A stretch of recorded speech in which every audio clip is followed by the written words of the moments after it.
بسم اللہ الرحمن الرحیم۔ السلام علیکم ورحمۃ اللہ وبرکاتہ۔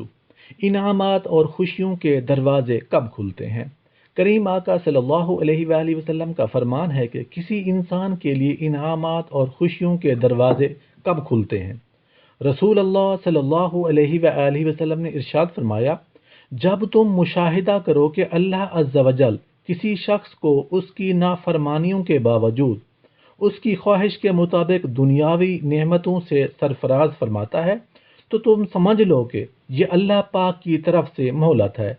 اور جب لوگ اللہ پاک کے اس عہد کو فراموش کر گئے جس کا انہیں وعظ کیا گیا تھا، تو ہم نے ان پر تمام انعامات کے دروازے کھول دیے، یہاں تک کہ جب وہ انعامات کے دیے جانے پر خوشی میں آ گئے تو ہم نے انہیں اچانک موت کے سپرد کر دیا، چنانچہ وہ لوگ حیرت زدہ حیران رہ گئے۔ یا اللہ پاک ہم سب کو اعمال صالحہ کرنے کی توفیق عطا فرما۔